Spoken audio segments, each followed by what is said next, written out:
Bonjour, c'est Ursule encore. On est le 4 juin 2021. Alors, je viens sur la trompette aujourd'hui encore et je viens proclamer le retour de notre Seigneur Jésus-Christ. Amen. On est dans les temps où les choses sont en train vraiment de s'accélérer. Il suffit juste de prendre les nouvelles et de regarder autour de nous pour voir ce qui se passe. Amen.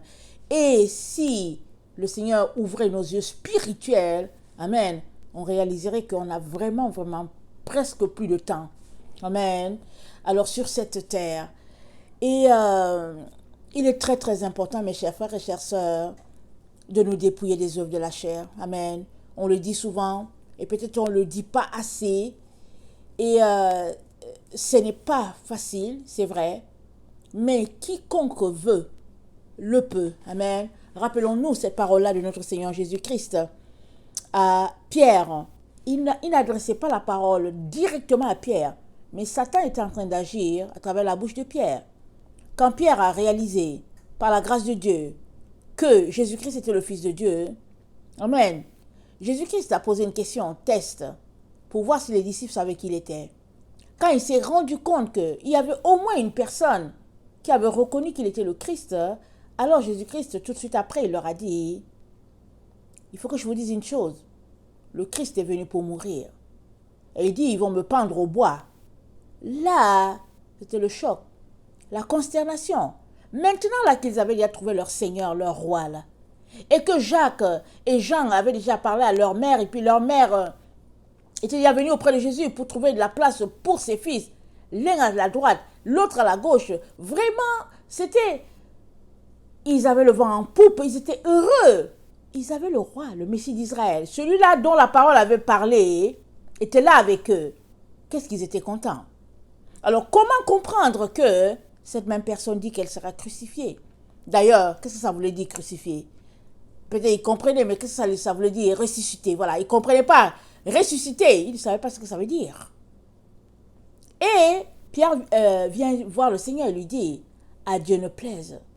Tu ne vas pas mourir, mon Seigneur et mon roi. Oh non, non, non, Dieu ne va pas permettre quelque chose comme ça. Jésus a dit à Pierre, arrière de moi, Satan. Tu mets un scandale. Waouh. Et waouh.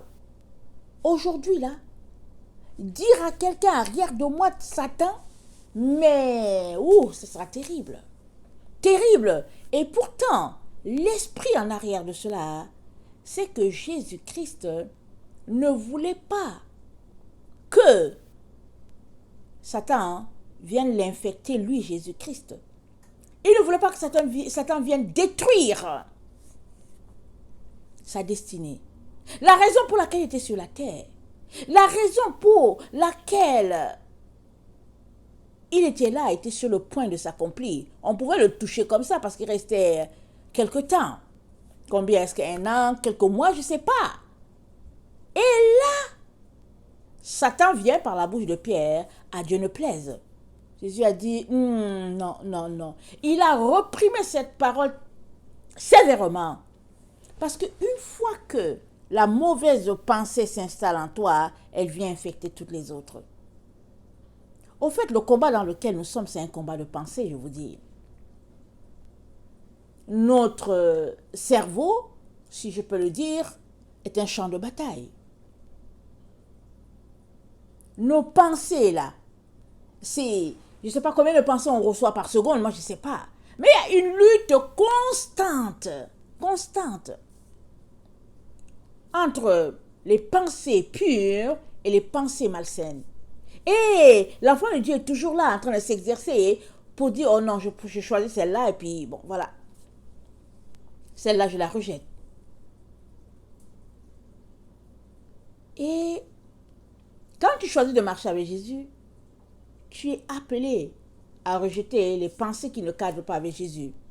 Mais il faut que tu connaisses les pensées de Jésus. Et pour les connaître, il faut que tu lises la Bible. Et il faut que tu pries. Donc, c'est toujours un cercle afin de rester là, dans l'enclos du Père, dont nous ne pouvons pas nous permettre certaines libertés. Nous sommes obligés de fonctionner avec violence, de faire violence à notre corps. Et surtout, nous devons tout faire pour nous dissocier des voies des ténèbres, le mensonge, l'hypocrisie, le faux semblant. On est constamment, on doit toujours venir demander pardon au Père, constamment, pour ne rien laisser. Parce que une petite goutte d'impureté peut infecter toute la bonne eau qui est là. Et ce sera grave. Alors, aujourd'hui, je viens parler de « Ils l'ont vaincu », Apocalypse 12, 11. « Il les a vaincus », Apocalypse 13, 7. Y a-t-il contraste? Ils l'ont vaincu, Apocalypse 12, 11. Il les a vaincus, Apocalypse 13, 7. J'aimerais qu'on regarde cela.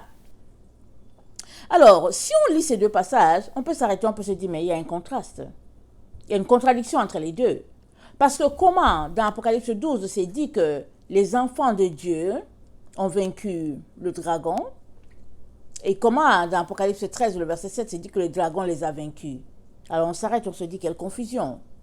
Qu'est-ce qu'il faudrait comprendre? Allons-y lire Apocalypse 12, le verset 11. Amen. Ça, on connaît, c'est le combat de la femme contre le dragon. La prophétie de Genèse 3. Le verset, je pense le verset 15. C'est la prophétie donnée par Dieu le Père lui-même. Son accomplissement se trouve dans Apocalypse 12. Alors, c'est dit ceci, Apocalypse 12, le verset 11. Ils l'ont vaincu à cause du sang de l'agneau et à cause de la parole de leur témoignage. Ils n'ont pas aimé leur vie jusqu'à craindre la mort. Ils n'ont pas aimé leur vie. Ils n'ont pas craint de mourir. Est-ce que ça veut dire qu'ils vont tous mourir? Mais leur état d'esprit, c'est des gens qui ne craignent pas la mort. Pardon, là où ils sont, c'est les gens qui ne craignent pas la mort. C'est ça leur état d'esprit. Ils avancent seulement. Pour la gloire de Dieu. Si la mort les trouve, c'est que la mort les a trouvés. C'est que c'est comme ça qu'ils doivent finir.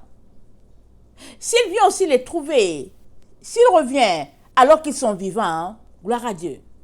Mais ils ne craignent pas la mort. Et parce qu'ils ne craignent pas la mort, ils avancent avec l'œuvre de Dieu. Amen. Allons-y lire. Apocalypse 12, le verset 7 à 9. Ça nous dit qu'il y a un combat. Amen. Là où nous sommes, il y a un combat. Et le combat, il n'a pas commencé maintenant. Il a commencé depuis le jour où Dieu le Père a donné une parole dans le jardin d'Éden. En disant à Satan que, puisque tu agis ainsi là, tu vas blesser le talon de la femme. Mais elle là, quand elle va se lever, elle va écraser ta tête. Et ce sera fini. Quand on écrase la tête, c'est fini. C'est la mort. Alors, Jésus est venu. Jésus qui est Dieu. Amen. L'incarnation de Dieu est venue sur la terre. Amen. Et il est venu rétablir le pont entre Dieu et les humains. Parce que le pont était brisé. Avec la chute d'abord, mais surtout avec le péché qui avait infecté toute l'humanité. Il est venu rétablir le pont. Et quand il est parti, ses disciples nous ont dit que le temps de la fin viendra quand encore le pont sera brisé, quand l'apostasie sera à son comble, quand les gens vont chuter de la foi comme c'est pas permis. Et pourtant, Jésus a rétabli le pont. Et pourtant, Jésus a ramené la véritable doctrine. Et pourtant, tout a été remis à niveau pour que nous puissions fonctionner comme Dieu le Père s'attend à ce qu'on puisse fonctionner. Mais les apôtres nous ont avertis que la génération de la fin, amen, sera caractérisée par une apostasie notoire. Ce qui fait que ce sera un signe pour nous, nous disant que non, vraiment là, c'est trop. Et ils ne nous ont pas donné les éléments qui feraient que notre génération serait apostate. Ça a déjà commencé par la séparation d'avec l'église mère. Amen. Toutes sortes de chicanes ou bien de disputes entre les différentes dénominations. Et la débandade, ça a commencé par là. Surtout quand on regarde comment les églises d'antan fonctionnaient, 13e, 14e siècle, exemple, et le libertinage qu'il y a dans nos églises aujourd'hui, on voit déjà l'apostasie. Dans nos églises aujourd'hui, les gens sont dans un tel libertinage. Amen. Et ce qui est grave, c'est qu'ils sont convaincus que c'est eux qui ont l'affaire et les autres ne l'ont pas. Ils sont convaincus que la génération du 19e, du 20e, du 21e siècle, ils ont la véritable religion. Ils sont libres. Ils disent que Jésus-Christ les a délivrés de la loi. Ils sont contents. Et ils ne respectent rien. Ils sont heureux d'être enfin pervers. Ils sont heureux. Et voilà comment ils fonctionnent. Et ça, c'était à l'apostasie, là. À combien plus forte raison maintenant, nous, où des injections sont proposées. De telle sorte que les gens souillent. Amen. Celui qui est en eux, c'est le Saint-Esprit. Le Saint-Esprit est en toi. Tu ne peux pas le souiller. Tout ce que tu peux faire, c'est devenir pur. Davantage encore. Laisser de côté le porc. Laisser de côté tous les repas que Dieu mentionne qui ne sont pas bien. Tout ce que tu peux faire, c'est laisser toutes ces choses-là de côté. Déjà là, c'est déjà de l'impureté. Tu peux juste te laisser, mais pas venir ajouter quelque chose d'impur. Mais ils nous ont proposé d'ajouter quelque chose d'impur en nous. Mais nous sommes déjà saints. Nous sommes saints. Le Saint-Esprit en nous. On n'a besoin de rien. On n'a plus besoin d'autre chose. Le Saint-Esprit là, c'est l'autre consolateur. Lui là, il est l'autre consolateur, il est en nous. Mais Jésus-Christ nous a dit quoi? Il a dit, vous ressemblez à des sépulcres branchés, mais à l'intérieur, c'est plein d'ossements. Il nous a dit, nettoyez d'abord ce qui est dedans. Ainsi, la coupe sera propre à l'intérieur et à l'extérieur. Il n'a pas dit d'ajouter autre chose là-dessus. Il a dit ce qui souille l'homme là. C'est ce qui sort de lui là. Il nous dit, fais sortir ça là. Ça te souille là, fais sortir. Il ne s'est pas dit d'ajouter autre chose là. Il n'a pas dit, prends quelque chose, ajoute-la encore. Il dit déjà de faire sortir. Et les entités de ce monde, les hiérarchies de ce monde nous proposent d'ajouter quelque chose sur nous. Comme si ce que Dieu avait fait n'était pas déjà parfait et puis n'était pas déjà total. Il nous a libérés. Il nous a affranchis de la malédiction de la chair. Et il a fait de nous les enfants de Dieu. À la gloire de Dieu. Amen.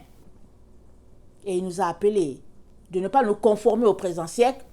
Romains 12, 1 à 2. Mais d'être transformés par le renouvellement du Saint-Esprit.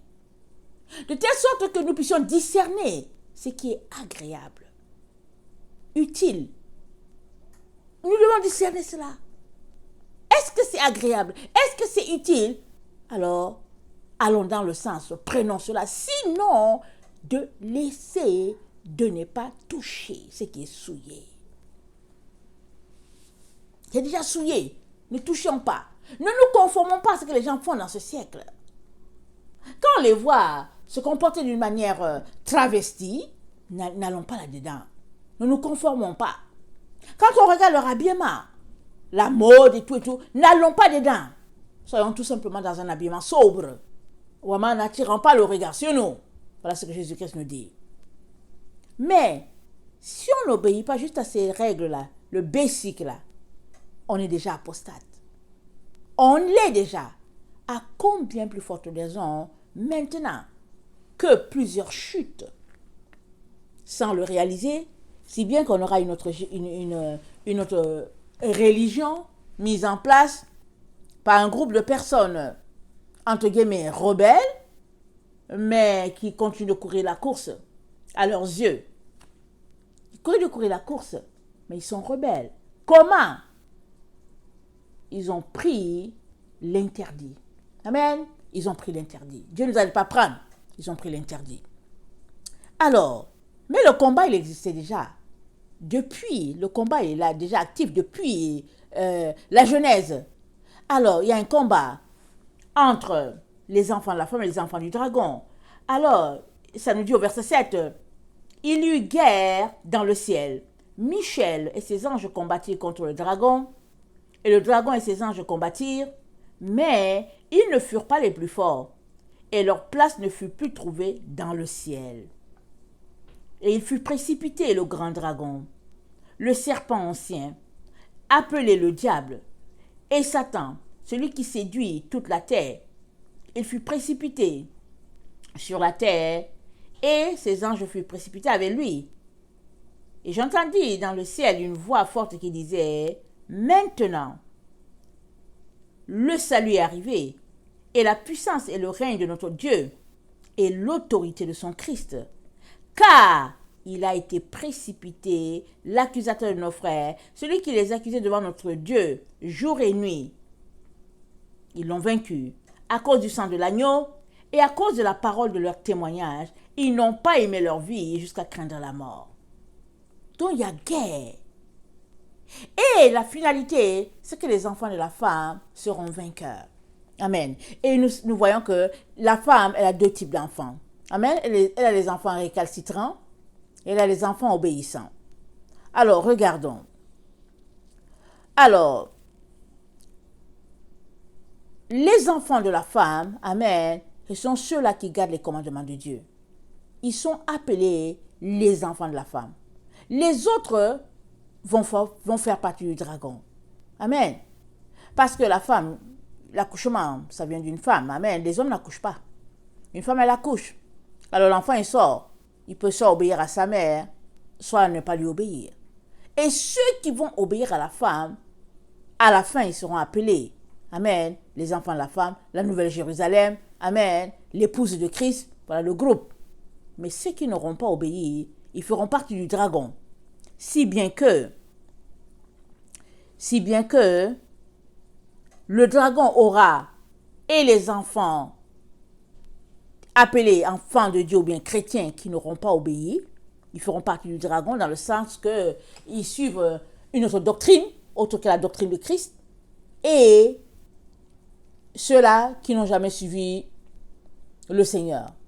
C'est-à-dire l'autre groupe, les Krishna, les bouddhistes, les musulmans, en tout cas, tout le reste, ou bien les païens, les animistes, tous ceux-là qui n'ont pas une relation avec Jésus-Christ, ils font déjà partie du dragon. Et maintenant, malheureusement, plusieurs enfants de Dieu se retrouveront aussi faisant partie du dragon parce qu'ils n'ont pas obéi au commandement de Dieu. Allons-y, regardez Apocalypse 14, le verset 12. Apocalypse 14, le verset 12, ça dit ceci. C'est ici la persévérance des saints qui gardent les commandements de Dieu et la foi de Jésus. C'est la persévérance. Parce qu'il s'agit de garder ou de ne pas garder les commandements. Alors, ceux qui gardent les commandements, qui persévèrent, ils seront appelés, amen, la Nouvelle Jérusalem. Ils vont faire partie. Apocalypse 14, non, Jean 14, le verset 21, ça nous dit ceci. Jean 14, le verset 21.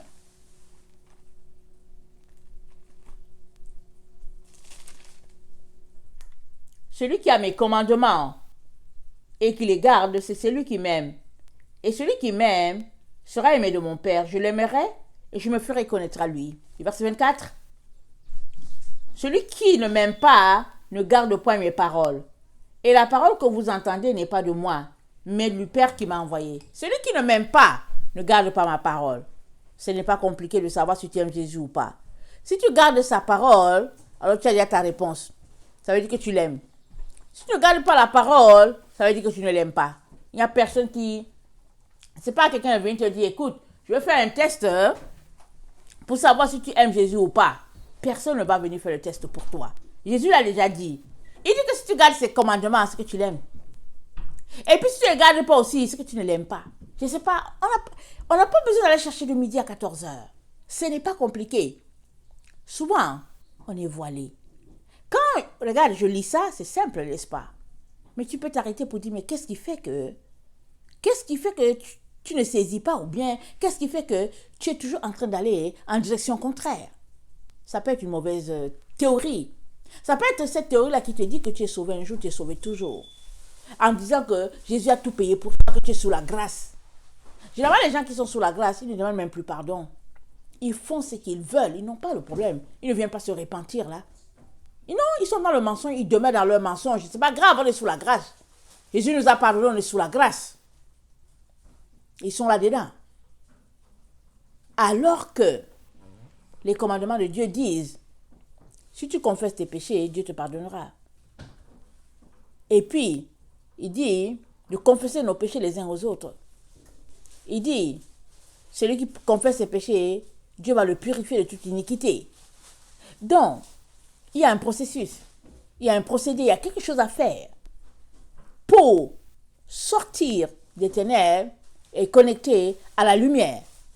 C'est pas un renoncement de ta part aux œuvres des ténèbres pour embrasser uniquement les œuvres de lumière. Alors Jésus-Christ est clair. Il n'a pas, c'est-à-dire qu'il n'est pas passé à tâtons en disant que ok, on va essayer de voir si quand même tu donnes, tu bénis les pauvres plus que les péchés. Non, non, non. Quand le jeune homme riche allait voir Jésus, amen, il a dit au Seigneur, j'ai observé tout cela. Jésus l'a félicité. Et puis Jésus lui a dit, mais maintenant prends ce que tu as et donne-le aux pauvres. Il est parti tout triste. Non, mais lui, il ne voulait pas autre chose. Il ne voulait pas le pratico-pratique, non. Il voulait juste réciter les commandements et dire aux gens, ok, maintenant je connais bien ce verset-là, et puis bon, voilà, je connais ceci, je connais cela. Et puis Jésus lui dit, tu ne peux pas connaître les versets sans les avoir expérimentés. Et c'est vrai dans la vie. La bonne manière de savoir qu'on a assimilé une recette de cuisine, c'est de l'essayer. Si tu ne l'as pas essayé, tu ne sauras pas. Tu vas juste te regarder, tu vas dire, c'est bon cette recette de flan. C'est bon. Mais tu ne l'as jamais essayé. Mais essaye-le. Alors, tu l'échoues une fois, tu l'échoues deux fois, et puis finalement, tu te rends compte que la recette, elle n'est pas si facile que ça, ou bien il y a un ingrédient que tu n'as pas bien pris, ou bien c'est mal écrit dans le livre. Mais si tu ne l'as pas essayé, tu restes juste au niveau de l'illusion. Voilà pourquoi plusieurs enfants de Dieu sont dans l'illusion. Ils sont dans l'illusion d'être enfants de Dieu alors que leur nom n'est pas écrit. Ou bien si leur nom a été écrit, il a été effacé parce qu'ils n'ont rien fait pour prouver qu'ils sont enfants de Dieu. Ils ont donné leur vie un jour et après, ils se sont laissés aller. Ils sont laissés décliner dans leur foi et le dossier n'a pas avancé. Alors, pour être sûr de marcher sur le commandement de Dieu, tu les mets en application. Et Jésus te dit, si tu observes mes commandements, alors tu m'aimes. Si tu ne les observes pas, alors tu ne m'aimes pas. Mais nous, on veut aimer Jésus. Surtout que ceux qui aiment Jésus, c'est ceux-là qui vont vaincre de la bête. Apocalypse 20, le verset 4. Apocalypse 20, le verset 4. Et je vis des trônes, et je vis des trônes, et à ceux qui s'y assirent fut donné le pouvoir de juger. Et je vis les âmes de ceux qui avaient été décapités à cause du témoignage de Jésus et à cause de la parole de Dieu, et de ceux qui n'avaient pas adoré la bête ni son image, et qui n'avaient pas reçu la marque sur leur front et sur leurs mains. Ils revinrent à la vie et ils régnèrent avec Christ pendant 1000 ans. Amen. Ils n'ont pas adoré la bête. Amen. Et ils sont revenus à la vie. Pourquoi? Parce qu'ils ont été décapités. Ils l'ont vaincu. Apocalypse 12, le verset 11. Comment ont-ils vaincu? Parce que là, on lit, on dit qu'ils ont été décapités. On dit qu'ils l'ont vaincu, on dit qu'ils ont vaincu la bête. Apocalypse 12, le verset 11 dit que les enfants de la femme qui obéissent au commandement de Dieu ont vaincu la bête. Ça veut dire quoi? On devait les voir en train de brandir vraiment les drapeaux de gloire en disant « Ouais, nous sommes les vainqueurs ». Mais non, ça nous dit qu'ils ont été décapités. Jésus les appelle vainqueurs. Je ne sais pas pour vous, mais quand j'étais petite, quand ma mère me racontait l'histoire de la croix, et vous savez, les enfants sont très visuels, j'étais triste pour ce qu'ils avaient fait à Jésus. Mais je me demandais toujours, oh, je ne sais pas pourquoi il n'est pas venu les frapper tous là.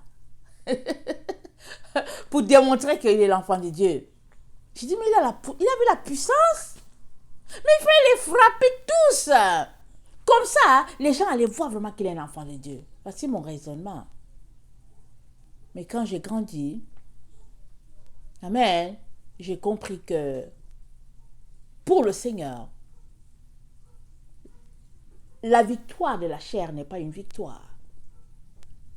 La victoire de la chair, ce n'est pas une victoire. Tu es vainqueur par l'esprit.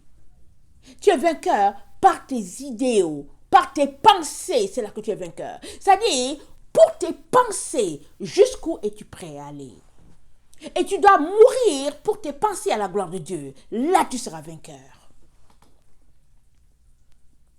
Alors, quand on vient t'effrayer un peu là, quand on vient un peu t'intimider là, qu'est-ce que tu fais? Est-ce que tu tiens ferme à cause de tes pensées ou bien tu dis, ok, écoute, on va essayer de trouver un compromis, on va essayer de voir. Beaucoup de personnes sur la terre essaient de trouver un compromis quand ils sont menacés. Je raconte l'histoire d'un jeune que j'aime beaucoup. Alors il est allé au cégep. Alors on lui a donné à lire 2 livres, l'un sur, je ne sais pas si c'est, comment on appelle ça, des sorciers, j'oublie le nom, ça ne me vient pas, je vois l'image. Et puis, en tout cas, c'était 2 œuvres, les œuvres littéraires, mais sur des histoires nébuleuses. Il n'a pas rendu de dissertation. Il n'a pas réussi son cours de français. Alors quand ses parents lui ont demandé, mais pourquoi tu n'as pas lu? Et sa mère a dit, mais lis quand même, parce que dans le fond, c'est juste pour avoir les notes. Il a dit non. Le diable est dedans. Le diable est dedans, les démons sont dedans, je ne lis pas. Waouh. J'ai dit, waouh. Quelle foi. Quel courage. Il a refusé. Alors on va dire, bon, est-ce qu'il n'aura pas son diplôme? Qu'est-ce qui va lui arriver et tout? Mais toujours est-il que si tu étudies en français, il faut bien que tu réussisses tes cours de français quand bien même tu ne serais pas dans la branche du français. Alors ça veut dire qu'il faut qu'il trouve une solution ailleurs. Mais c'est pour le français là. Pour leurs œuvres littéraires remplies de démons là, ce jeune homme là a dit niet. Est-ce que le ciel l'a applaudi? Oui, le ciel l'a applaudi. Parce qu'il a dit, je ne veux pas souiller mes pensées par ces histoires là.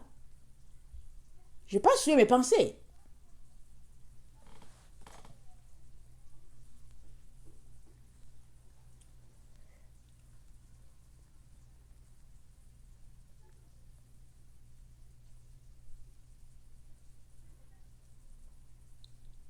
De Corinthiens 11, le verset 23 à 33.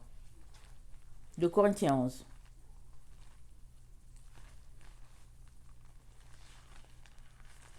On aime beaucoup la vie de facilité. On a l'impression que marcher avec Jésus, c'est tout, sauf, c'est-à-dire, c'est juste le bon côté. On voit toujours le bon côté. Quand vient le moment des épreuves, on a tendance à fuir, à lui tourner le dos. On sait que ça s'est passé sur la croix. Amen. Les disciples, ses amis, dans ces derniers moments, ses amis ont tous fui. Jean était là, au pied de la croix avec Marie, la mère de Jésus, et puis Marie de Madeleine, et puis certaines femmes, Salomé, elles étaient là. Quel courage! Quel courage! Elles n'ont pas fui. Jean n'a pas fui. Mais la plupart ont fui, ils sont partis. Ils avaient peur, et pourtant, ils ont marché si proche de Jésus. Et Paul nous dit, 2 Corinthiens 11, le verset 23, il nous dit, sont-ils ministres de Christ? Je parle en homme qui extravague. Je le suis plus encore, par les travaux, bien plus, par les coups, bien plus, par les emprisonnements, bien plus, souvent en danger de mort. 5 fois j'ai reçu des Juifs 40 coups moins 1. 3 fois j'ai été battu de verge. 1 fois j'ai été lapidé. 3 fois j'ai fait naufrage. J'ai passé 1 jour et 1 nuit dans l'abîme. Fréquemment en voyage.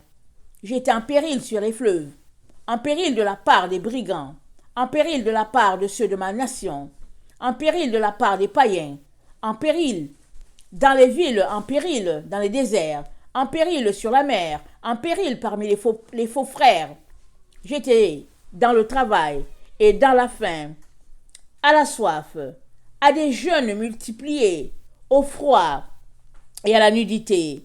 Et sans parler d'autre chose, je suis assiégé chaque jour par les soucis que me donnent toutes les églises. On va s'arrêter là. Regardez la vie de Paul. Une vie de souffrance. Mais oui, une vie de souffrance. Regardez comment il décrit. Et mieux encore, à la fin de sa vie, il a dit, j'ai combattu le bon combat, j'ai achevé ma course, désormais la couronne de justice m'est réservée. Il a été décapité en prison. Pourtant, on sait qu'il n'a rien fait, mais il a été décapité. Voilà comment l'apôtre Paul a fini ses jours. Et pourtant, quand on lit ses écrits, on est tellement édifié. On dit merci Seigneur pour l'apôtre Paul. Merci Jésus-Christ. Oh, vraiment, qu'on a cette lettre-là, vraiment. L'apôtre Paul continue de nous enseigner aujourd'hui. Mais regardez les souffrances qu'il a vécues. Regardez. Il a tenu jusqu'au bout. Et lui-même encore nous a laissé le témoignage. Il dit oui, désormais la couronne de justice m'est réservée. J'ai combattu le bon combat. J'ai achevé la course. Désormais, il a dit je sers de libation. Et désormais la couronne de justice m'est réservée. Ça veut dire quoi? C'est le chemin de tous ceux-là qui combattent dans la position d'enfant de Dieu pour être des vainqueurs. Parce qu'un vainqueur, il ne démissionne pas. Il court jusqu'au bout. Regardez les coureurs, Paul a pris l'exemple. Regardez les soldats, Paul a pris l'exemple. Regardez les cultivateurs, Paul a pris l'exemple de ces 3 groupes-là. Mais le cultivateur, s'il démissionne, mais il va manger quoi quand la moisson va venir? Le coureur, s'il démissionne, comment l'hymne de son pays sera-t-il chanté? Parce que le coureur, il y a 3 places, mais généralement les gens courent pour que l'hymne de leur pays soit chanté. Le soldat, s'il démissionne, il va livrer le pays. Et puis très souvent, les soldats qui démissionnent, en tout cas, on leur coupe la tête, là, voilà, on règle le problème rapidement, là, parce qu'ils sont des traîtres. Et, est-ce que c'est des exemples assez clairs? Oui, très très clairs. Pourquoi est-ce que c'est là dans la Bible? Pour nous montrer que si on veut être victorieux, alléluia, amen, il faudrait que on mette dans notre tête que nous sommes appelés à combattre jusqu'au bout. Et combattre pour toi et moi, c'est de ne pas rejeter les souffrances par lesquelles nous serons appelés à passer. Ton type de souffrance ne sera pas le mien. Je peux t'aider à porter ta croix, comme Simon a aidé Jésus à porter la croix à un moment donné. Mais je ne peux pas la porter en totalité pour toi. Tu ne peux pas porter ma croix en totalité. Tu peux avoir compassion, tu peux prier pour moi, mais au bout là-bas, je dois continuer de porter jusqu'à me trouver devant le trône.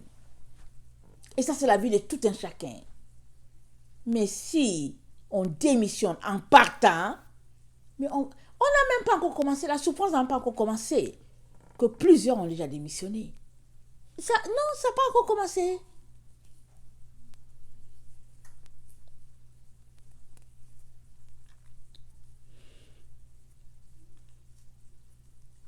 Apocalypse 12, le verset 11. On revient là-dessus.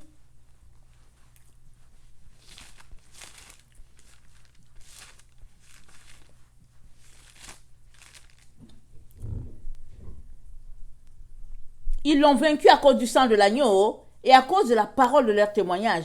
Ils n'ont pas aimé leur vie jusqu'à craindre la mort.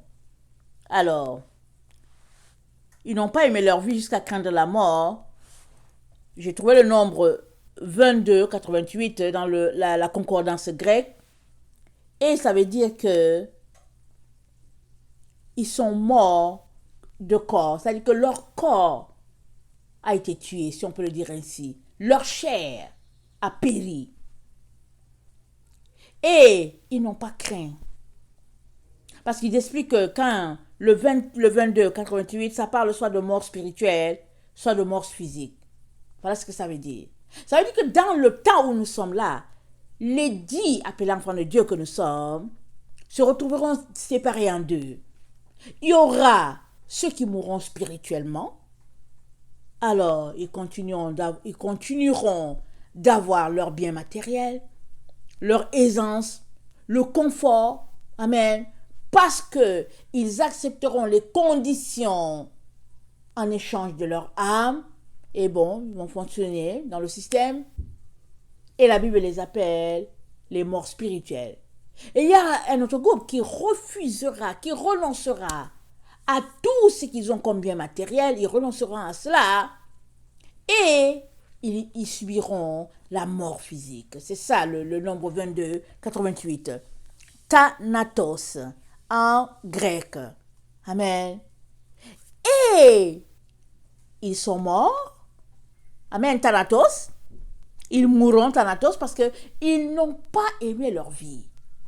Et ils n'ont pas craint Thanatos. Ils ont dit, pour notre Jésus, on est prêt à aller au bûcher. Ils n'ont pas eu peur. Et Jésus dit d'eux qui sont les vainqueurs. C'est ça qu'Apocalypse dit. Apocalypse les appelle les vainqueurs. Parce qu'ils n'ont pas craint la mort. Attendez.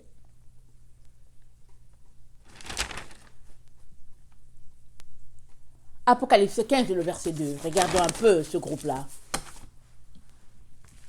Apocalypse 15, le verset 2, ça dit: Puis je vis dans le ciel un autre signe grand et admirable, 7 anges qui tenaient 7 fléaux, les derniers, car par eux s'accomplit la colère de Dieu. Et je vis comme une mer de verre, mêlée de feu, et ceux qui avaient vaincu la bête, et son image, et le nombre de son nom, debout sur la mer de verre, ayant les harpes de Dieu. Et ils chantent le cantique de Moïse, le serviteur de Dieu, et le cantique de l'agneau en disant: Tes œuvres sont grandes et admirables, Seigneur Dieu Tout-Puissant. Tes voies sont justes et véritables, Roi des nations. Ils disent que les voies de Dieu sont justes. Et c'est quoi les voies de Dieu? Jésus a dit: Celui qui m'aime observe mes commandements. Celui qui ne m'aime pas n'observe pas mes commandements. Et celui qui m'aime, il ne craint pas de mourir. Et celui qui m'aime, dans le temps dans lequel nous sommes, la Bible nous dit, la bête va les vaincre. Ça veut dire quoi? Apocalypse 13, le verset 7. On s'en va dans l'autre vaincre. Amen. Parce qu'on est en train de faire la comparaison entre Apocalypse 12, le verset 11 et Apocalypse 13, le verset 7. Dans Apocalypse 12, ça dit, ils l'ont vaincu. Et Apocalypse 13, ça dit, il les a vaincus. Alors, où est la vérité là-dedans? Amen. Où est la vérité? Est-ce qu'il y a contradiction? C'est ça qu'on est en train de regarder. Alors, dans Apocalypse 12, le verset... Pardon, Apocalypse 13, le verset 7 nous dit ceci. Et il lui fut donné de faire la guerre aux saints et de les vaincre. Il fut donné à qui? Il fut donné, amen, à la bête qui sort de l'abîme de faire la guerre aux saints et de les vaincre. Les vaincre ici, ça veut dire quoi? Je suis allé voir à la concordance grecque, c'est le nombre 35-28 et c'est Nikao, ça veut dire vaincre. Amen. L'autre aussi, ça veut dire vaincre. Mais ici, ça veut dire les soumettre par force. Amen. Alors, les vaincre, les écraser, les terminer, comme on dit. Amen. Alors, donc, de tous bords, les enfants de Dieu sont vaincus. De tous bords. Soit ils vivent la mort physique, soit ils vivent la mort spirituelle. Ils ne peuvent pas échapper. Quand on a regardé le nombre 22, 88, Thanatos, on dit c'est soit la mort physique, soit la mort spirituelle. Donc dans le temps dans lequel nous sommes, ce n'est que la mort pour l'être humain. Tous les humains vont mourir. Tout le monde, chacun va mourir.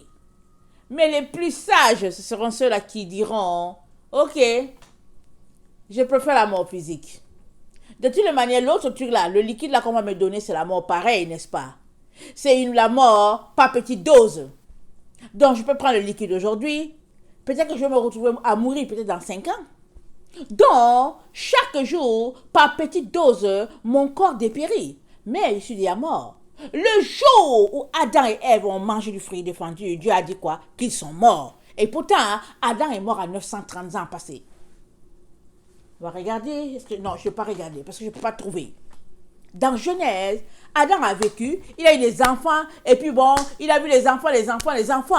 Il est mort, je ne sais pas si c'est à 900, en tout cas au moins 930 ans. Et pourtant, il était déjà mort dans le jardin d'Éden. Et pourtant, avant qu'ils ne sortent du jardin d'Éden, avant que Dieu ne les chasse là, ils étaient déjà morts. Il était venu les voir pour dire, écoutez, la mort repose sur vous désormais, Adam et Ève. Parce que vous avez mangé de l'arbre au sujet duquel j'avais dit de ne pas manger. Vous avez mangé, vous avez touché, alors vous êtes mort. Alors, ça c'est la mort spirituelle. Et dans les temps dans lesquels nous sommes, il y a un bon groupe d'enfants de Dieu qui mourront spirituellement ou qui sont déjà morts spirituellement. Ils continuent de fonctionner, la vie est belle, ils continuent de rire, de jouer, et puis ils ont le confort qu'ils veulent et tout, mais ils sont déjà morts spirituellement. Comment? C'est ça la vie. Il y en a qui étaient dans le bateau de la lumière, mais ils se sont fait tromper, ils se sont retrouvés dans le bateau de l'obscurité. Ça fait partie. C'est pourquoi Jésus nous a dit, prenez garde que personne ne vous séduise.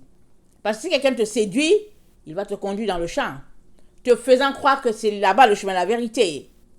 Alors que le chemin de la vérité, c'est là où il y a la souffrance. C'est là où il y a la souffrance que se trouve le chemin de la vérité. Très très souvent. Quand tu es dans une situation de deux choses, de deux choix, choisis.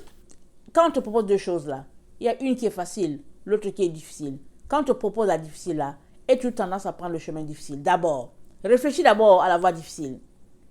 Parce que l'être humain a tendance toujours à réfléchir, à prendre la voie facile. Parce que le corps humain, l'être humain ne veut pas souffrir.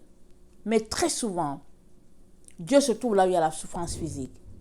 Parce que, par la souffrance physique, tu te dépouilleras de la chair qui, en fait, n'est qu'une prison. Et tu connecteras à l'esprit, ta raison d'être sur la terre. Amen. Et il y a la mort, on a parlé de la mort spirituelle, et il y a la mort physique. Alors, la bête qui sort de l'abîme, d'une manière ou d'une autre, elle va nous tuer. Alors, les sages, c'est ceux-là qui diront, ok, anyway, one shot, ou bien shot par dose douce. Moi, je ne m'en vais pas one shot. Laissez-moi tranquille, je ne m'en vais pas one shot. Et one shot là, c'est une grâce de mourir par one shot. C'est spécial quand on dit aux gens dans le temps dans lequel nous sommes que nous allons mourir, les gens ne veulent pas entendre ça. Ils disent mais prépare-toi à mourir, c'est tout. De toutes les manières, on est tous morts. Toute l'humanité est morte. Là où nous sommes, tout le monde va mourir. Et elle va mourir parce qu'il y a certaines personnes qui ont décidé que c'est la fin de certains groupes. Amen. Ils ont décidé que c'est comme ça. Mais le Seigneur Jésus-Christ vient te dire de faire partie du groupe des gens de l'Apocalypse 12, le verset 11, parce que eux là, En tout cas, ils ont vaincu la bête. Alléluia, amen. Pourquoi? Par le sang de l'agneau et puis la parole de leur témoin. Leur bouche là, ils sont toujours en train de dire Jésus arrive. Ils sont toujours en train de dire je vais mourir pour Jésus. Ils ont vaincu la bête. Et ils n'ont pas craint la mort. Ils ne craignent pas. Ils ne craignent pas la mort.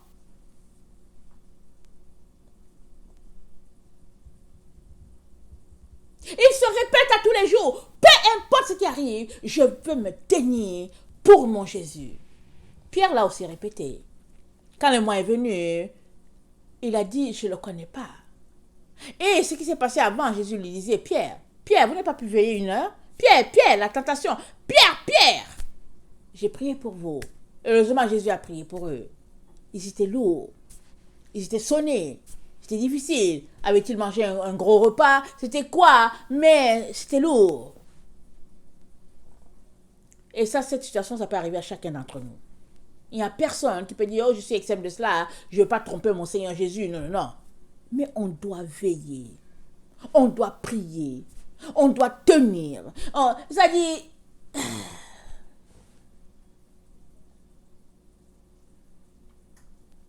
On doit veiller.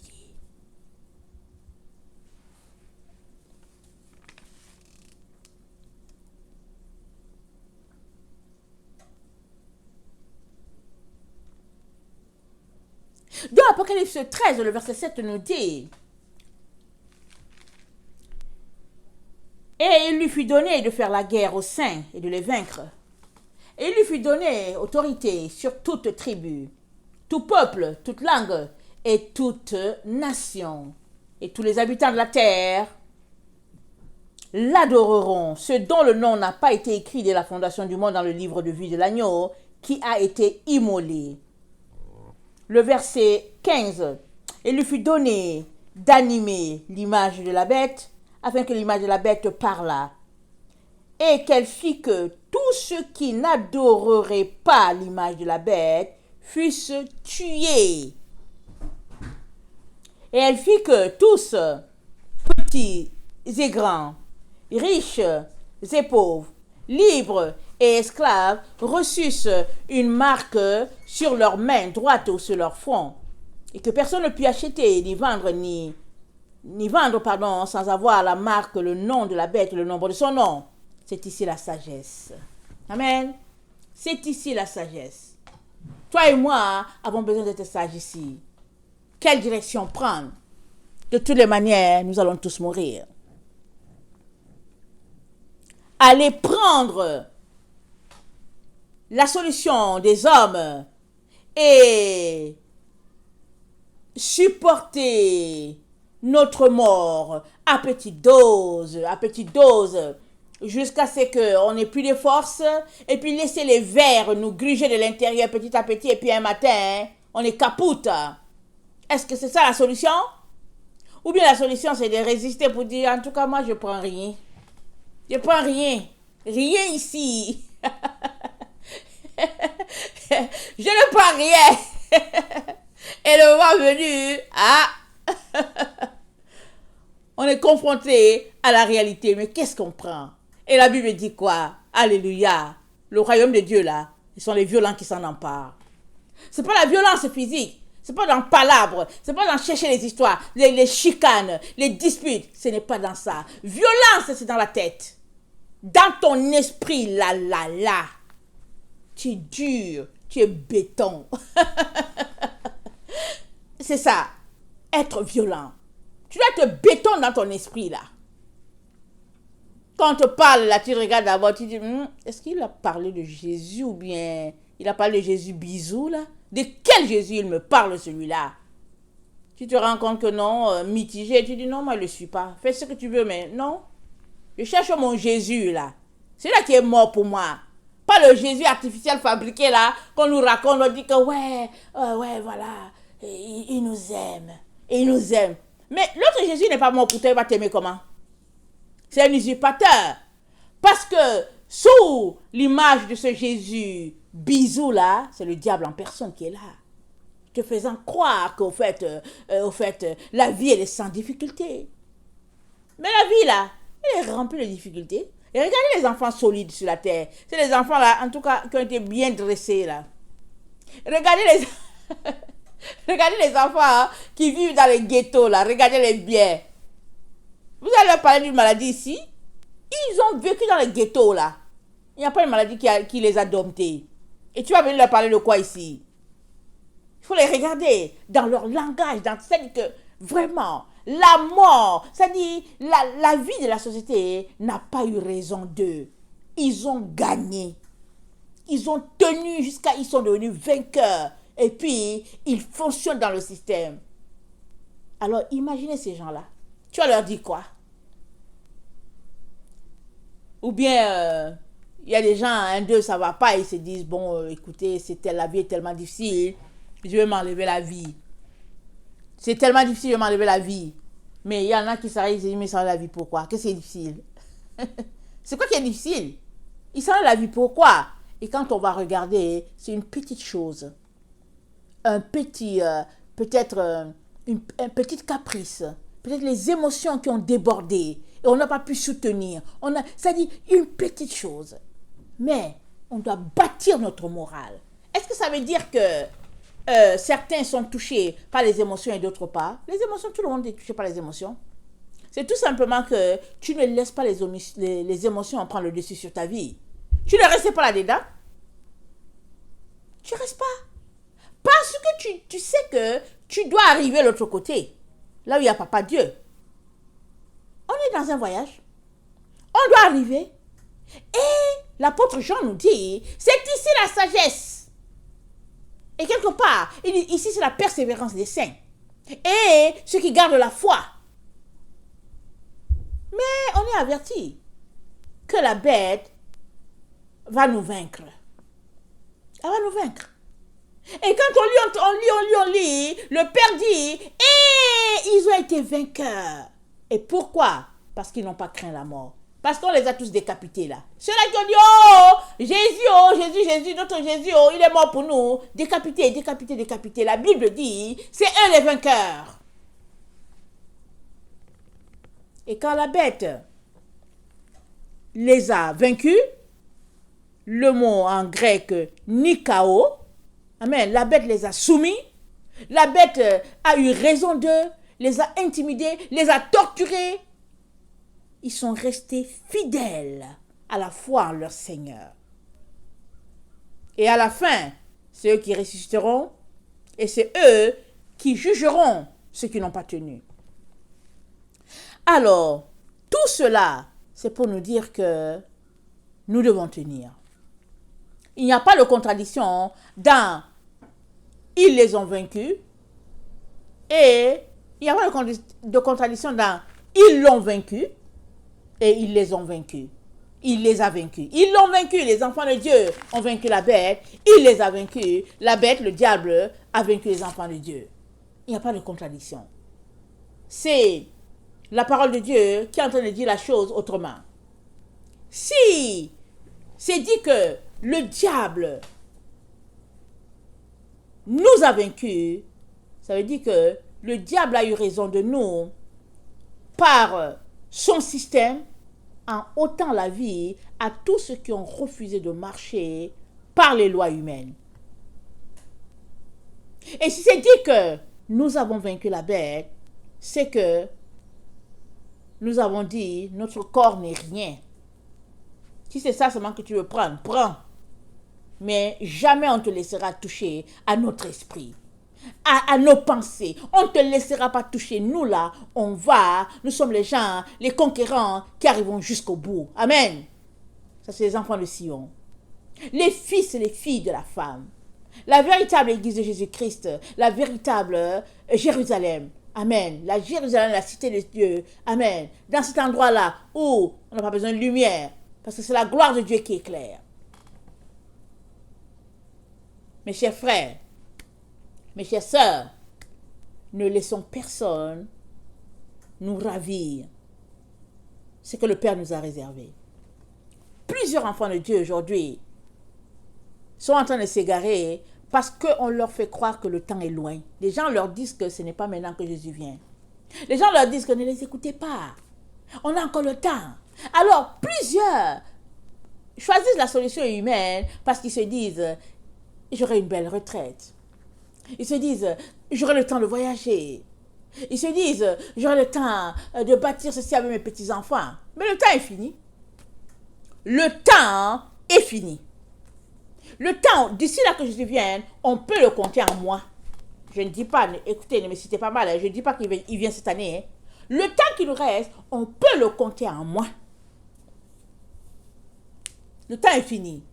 Ne te laisse pas tromper par qui que ce soit, te faisant croire qu'au fait, tu as encore le temps pour profiter de ton hamac, et puis bon voilà, de relaxer là, et puis aller te faire bronzer, et puis t'habiller d'une façon bizarre en te disant que ouais, tu vas prendre du soleil, alors que dans le fond, il n'y a plus le temps de chercher le soleil, hein. Il n'y a que le temps de prier, de supplier pour dire Seigneur, sauve-moi, sauve mes voisins, sauve mes enfants, sauve mes petits-enfants, Seigneur, sauve. Et puis Seigneur, sauve-moi, donne-moi de tenir, donne-moi d'être alerte, donne-moi d'être rapide dans le discernement. Seigneur, viens à mon secours. Voilà dans les temps dans lesquels nous sommes. Alors, que le Seigneur vraiment vous bénisse. Et ne nous lassons pas de prier. Amen. Prions et prions et prions encore. La Bible dit que ceux qui sont éclairés réveilleront les autres. C'est une chaîne. Arrêtons de critiquer l'autre, de le condamner, de le juger négatif. Arrêtons. Et puis, concentrons-nous à prier pour que l'amour de Dieu puisse exister entre les différents enfants de Dieu. Continuons de prier pour que la vérité soit. Parce que nous savons qu'il y a deux doctrines sur la terre. La fausse doctrine et la véritable. La fausse doctrine ne nous sauvera pas. Beaucoup d'enfants de Dieu préfèrent la fausse doctrine. Ils sont là, ils vont le dimanche à l'église, ils sont là, ils traînent leurs pattes, ils viennent, ils s'asseyent, ils perdent leur temps, ils arrivent là, et puis bon, ça leur fait du bien. Ils font leur tour, comme on dit. Ils viennent faire la ronde. Ils font la ronde pendant 2 heures, et puis ils retournent chez eux, et puis bon, voilà. Ils sont contents. Mais c'est pas ça qui va t'envoyer au paradis. Hein. Ce qui t'envoie au paradis, c'est ce que Jésus-Christ a dit. Et sa doctrine-là, il faut que tu ailles la chercher. Elle se trouve où? Dans la Bible. Elle n'est pas loin, hein? Elle est dans la même Bible. C'est parce que, souvent, quand on enseigne, si on aime la vie de facilité, on va prêcher selon le Jésus bisou, là, le Jésus de notre siècle. Ils vont prêcher selon lui. Mais, si tu aimes la vérité, alors, entre les lignes, tu vas lire clairement ce que Dieu attend de toi. C'est tout simplement que souvent, quand tu lis ça, tu te dis, mais qui peut faire ça? Parce qu'on nous a appris la vie de facilité. Quand tu lis, il y a des gens qui lisent 1 Corinthiens 13, ils lisent, ils se disent, quoi? L'amour est ceci, l'amour est ceci, l'amour, ils disent, mais qui peut faire ça? L'amour est comme ça? Mais qui peut? Mais tout le monde peut, si tu le veux. Si tu le veux, tu peux. Mais si tu ne le veux pas aussi, tu vas dire, mais qui peut?